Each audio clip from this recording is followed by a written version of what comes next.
Hello and welcome to the Elevate podcast. I'm your host, Patricia Nowakowski. I am a salon owner, educator, mindset, and leadership coach that helps salon owners go from overwhelmed and burnt out to motivated and empowered. It is my mission to help you systemize your business, generate more profit, and create a career that you are absolutely in love with. Join us every week to learn about the small shifts you can make to elevate your business regarding mindset, marketing, social media, business systems, and so much more. Hello and welcome to this week's episode of the Elevate podcast. On today's episode, I wanted to share something that I'm personally working through. Hopefully, my share today will help you work through the same feelings that you may be experiencing inside of your day-to-day or inside of your business. First and foremost, I didn't even really feel like recording this podcast because I'm just not feeling it. I don't want to say I had a rough day yesterday, but I would say that I am somebody who is definitely an overachiever, and I'm really hard on myself when I'm not at a place where I feel like I should be, which again is a problem, right? So today I want to talk about working through feelings of failure. And I just want to share with you what I personally do when I get overwhelmed and flooded with these negative feelings and how I try to push through them so I don't let them impact my day-to-day and I don't let them impact what I'm doing inside of my business, because feelings are fierce and feelings can really have a huge influence on who you are inside of your business, have a huge influence on your leadership, what you accomplish day to day, and working through these feelings helps you create more and just it helps you be better.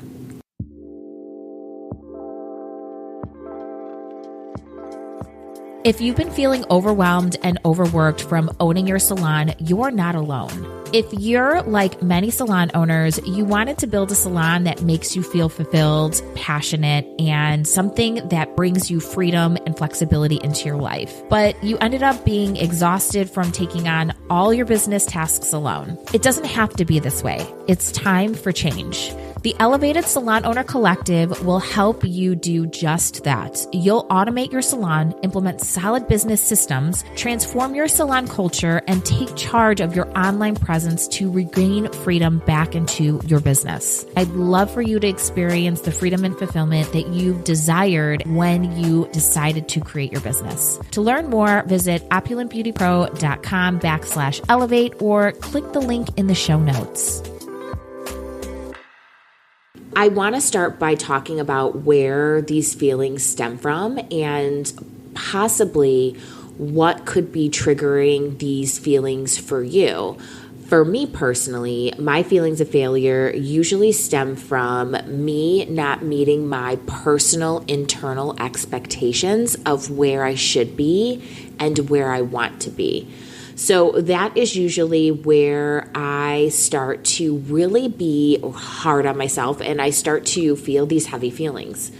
So there are other things, like other varieties of sources where this can totally be triggered by. Social media is another huge one. Just pressures from, friends, family members, society, when we compare ourselves to others. So for me personally, my feelings of failure usually stem from a place of comparison to others, and it stems from a place of this ideology of where I feel like I should be in my business and in my life. When in reality, if we truly break things down, you are in the perfect place at the perfect time in the present moment. So for a lot of people, I think what can happen is they, including myself, and this is something that I've worked really, really hard on, prior to truly understanding my feelings and emotions, and prior to really understanding emotional intelligence and the impact it had on my business, I would let my emotions run my day-to-day. I know I've talked about this on other podcasts where previously, before really doing a lot of self-work, when I would go into the salon, my team would never know what they were going to get because I would let my emotions dictate my behavior. And I would go in, sometimes I'd be like super pumped and motivated. Sometimes I would just be in a bad mood. I would be really reactive to the things happening around me. I really let my feelings influence who I was day to day. Now, with lots of self-work and therapy and really just diving into wanting to be my best self, I now know how to identify my feelings and truly work through the feelings I need to in order to really be my best self day to day. And to be honest, sometimes I can't work through my feelings, but I've really gotten good at not letting my feelings dictate who I am and really building resilience in how I let my feelings impact my day to day. What are some things that can happen when you let your feelings and you have these feelings of failure? What can happen if you don't work through them? Well, one, it can impact your productivity. Letting that little voice inside your head dictate how you feel about yourself and your behaviors day to day will truly hold you back from meeting and being at your max potential, right? I think everyone has that opponent and that little ego inside of their head really telling them that they can't do things, that they're no good, we'll never get where we want to be. These are all things that kind of flow through my mind on a regular basis, right? But I know that that is not who I really am, and it's not something that I'm going to let dictate my day to day. So I worked past that, right? So not only can it impact your productivity from day to day, it can also impact the trust you're building with your team. Again, when we let our feelings dictate our actions inside of our business, it is going to really have an impact on how your team feels about you and your business. So what are the things that I really do to work through my feelings of failure, which that's a deep feeling for me. I am definitely an overachiever. I'm definitely somebody who seeks validation through my successes. And I'm definitely somebody who lets my ego drive my success because I want to be the best version of me. I really do let my ego drive my success because I want to be the best always. I have this very distinct idea of where I should be and where I want to be in life. And sometimes when I hit a road bump or I'm not where I think I should be, I really get stuck in my head. So here are the things that I do to work through those feelings of failure and to help me push through this negative mindset so I can continue to grow and I don't let it hold me back. So one, I have a trusted person that I talk to when I'm starting to feel these negative feelings and when I'm really starting to feel that I am not where I need to be. That trusted person for me always is either my manager, Rebecca, or my husband. And these two people listen and they don't judge. And they truly help me work through and remind me of all of the things that I have accomplished and really get me to a place where I can pull myself out of these really nasty, just not great feelings. Second, I take time to reframe my perspective. I think if I were to look at the people and the mentors that I look up to, obviously, my status of success isn't at their same level, right? This is why I look up to them, and this is why I choose to have them mentor me and to really kind of push me to get me to a place of where I want to be. But then when I start to reframe my perspective, then I realize that I'm in a place where maybe some people want to be, right? So I think really understanding that the definition of success is going to be different for each and every single person. And that's what makes success so beautiful, because it is truly something that is really different for each individual person. And I have to remind myself that my success is not going to look the same as somebody else's success. And then I have to reframe my perspective on and truly try to dive into all of the things I have created. What are the things that I have accomplished? I really look at myself and where I was 5 years ago, and I see my growth, right? And that helps me reframe that stupid idea of failure that I have in my head. And just because I'm not where I think I should be doesn't mean that I haven't experienced growth in the last year, in the last 2 years, or in the last 3 years. Then I get clear and I start to understand, why am I feeling these feelings? And the reason is, and I truly believe this for myself, I'm somebody who really is motivated by pain. Pain pushes me through to my next level. So when I'm feeling those really heavy pain points in my life, it helps me get clear on where I need to go and how I'm going to get there, right? Like, pain points are a spotlight on the areas of your life that need to be transformed. And transformation doesn't happen by accident. Transformation happens by truly investing and really understanding where you want to go, and it helps you identify how you're going to get there. So when I look at these pain points I'm experiencing, why am I feeling like a failure? Where do I want to go? Where do I want to be? And this is in a whole slew of areas inside of my life. Financially, inside of my leadership, inside of mindset growth, inside of my relationships. These are all areas that attribute to the feelings of success, right? It's not just business. It's how my team feels inside of my business. It's how I'm leading my team.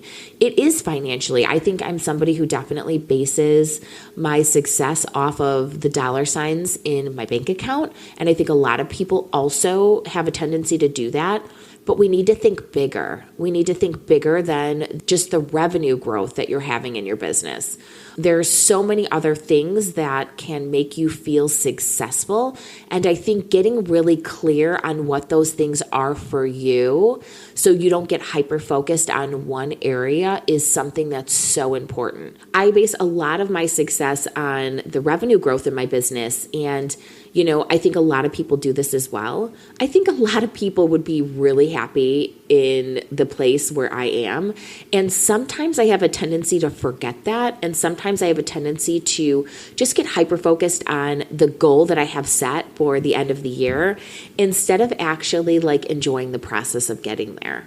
And I think that's another thing too, is we have to enjoy the journey, because if we don't enjoy the journey, what's the point? And don't get me wrong, the journey isn't going to be like gumdrops and lollipops the whole time. That's not how that works.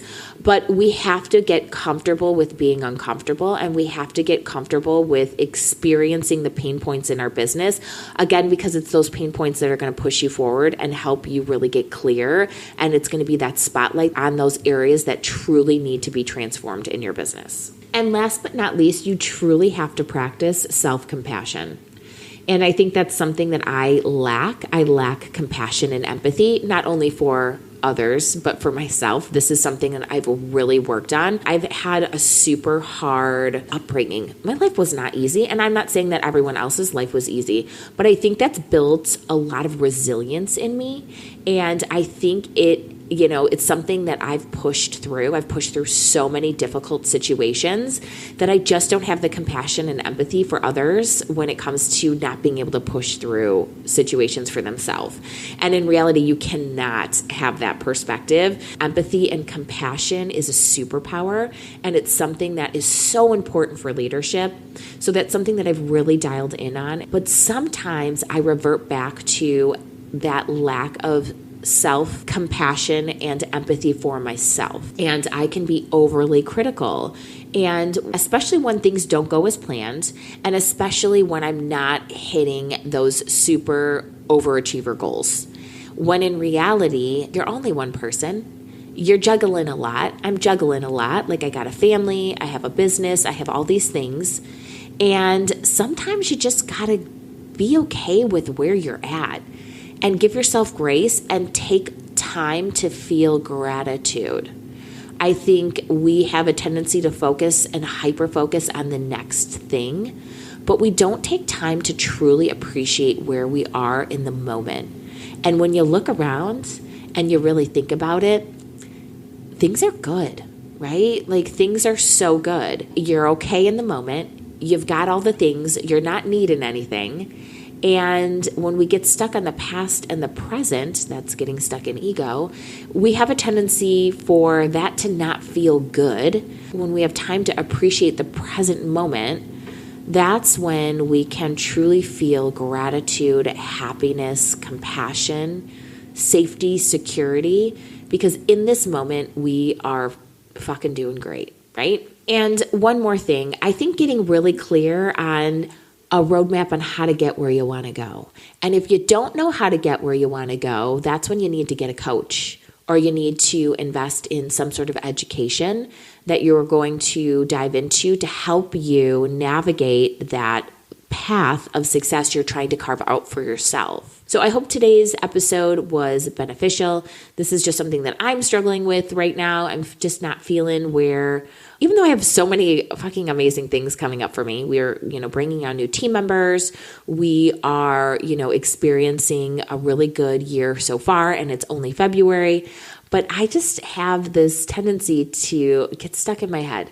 So today's podcast was short and sweet and to the point, and I hope it was helpful and beneficial for you. If you found this podcast beneficial and you loved today's episode, please subscribe and share this episode with your business bestie.